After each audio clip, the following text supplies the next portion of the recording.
This is the second part of the video regarding the automobile cost. This part deals with the program itself and the code. As you can see on my screen, I have the form for the automobile cost, and I have the form labeled automobile cost. And if I click on the form there, and I come over here, and you can see that the text is automobile cost. I have some labels here for loan payment, insurance, gas, oil, tires, and maintenance. I have a label for monthly cost and yearly cost. I have a label for the results here and here. And then I have several text boxes for the input. And I have two buttons, one to calculate and one to exit the form. And then finally on this form, I have a group box. And this just kind of makes it look nice. Yeah. So let's look at the code for this. What we want is that when we click on the calculate button, anything that the person enters into the text boxes gets calculated for the monthly cost and the yearly cost. So let's go to that. Sorry, that's my cuckoo clock.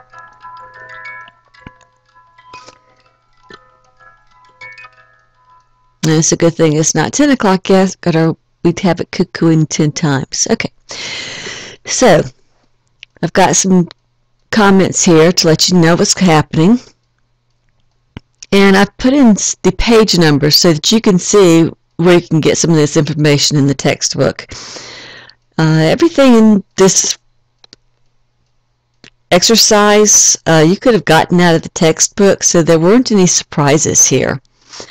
You declare the variables. Since we're using money, I'm going to declare them as double, and we're going to get the numbers from the text boxes. And since text box is string, we need to convert it to double so we can put it in the variables. Okay, so here's double loan. Loan is our variable. The text box I called text loan. Okay, so we're going to get the text from the text loan text box, and I'm going to convert it to a double by using this double dot parse. Okay, so that's going to get the data from the text box, the loan text loan box, and put it in the loan variable. I'm going to do the same thing for gas, insurance, oil, tire, and maintenance. Okay, I've got double monthly cost and double yearly cost. Sorry, I've got a cat irritating me now. Double yearly cost. And I want those as doubles because they're going to be money also. And I'm just going to put those at 0 right now just so they have a value. Okay. When they click on the button, I want it to calculate. So here's my calculation. I've got the monthly cost equals, and since I've already gotten the data and put the data into the variables, I've done this above, I'm going to calculate it. The loan plus the gas plus the insurance plus the oil plus the tire plus the maintenance is going to be the monthly cost. And then to calculate the yearly cost, I just multiply the monthly cost times 12. And then I need to display this. And in order to display this, because this is numbers, and I'm going to display it in a text box, I've got to convert it to string. And because I want it to be shown as currency, I'm going to convert it to string and have it formatted as currency.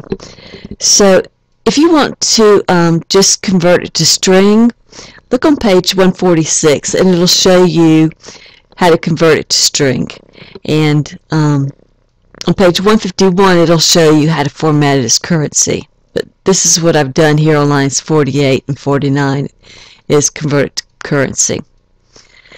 The other button, which I didn't name, is the exit button, and that closes the form. And you can see how to do that on page 121 and the code for that is this dot close and an empty set of parentheses and a semicolon. Now you'll notice that all my statements end in semicolons. Okay, that's because all C# statements end in semicolons. And you notice I said statements and not lines. This is going to be a thing to look at when we're going into if statements and loops, because you're going to get to the end of a line in if statements and loops where you don't have a semicolon because you're at the end of the line, but you're not at the end of the statement. So you put semicolons at the end of the statement.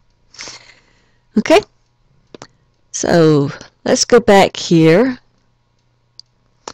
and when I run this, I want it to start at the loan text box, and I want to be able to tab from the loan text box down to the insurance, to the gas, to the oil, to the tires, to the maintenance, then to the calculate button, and finally to the exit button.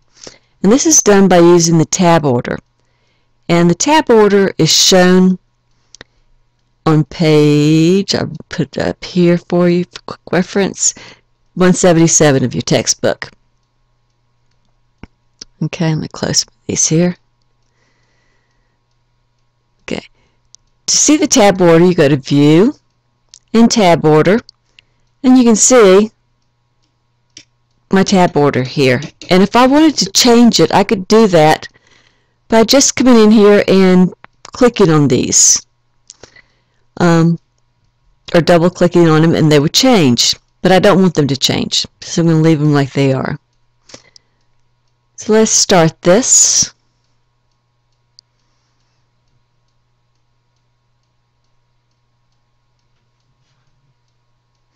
Okay, my loan payment.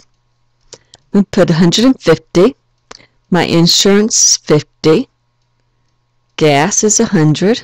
Obviously, it's not the current gas prices. Oil is 10. Tires are going to be 10. Maintenance is 10. And if these numbers look familiar to you, you'll notice that they're the same numbers I used in that IPO chart. So I can double check my calculations quickly. Okay, click Calculate.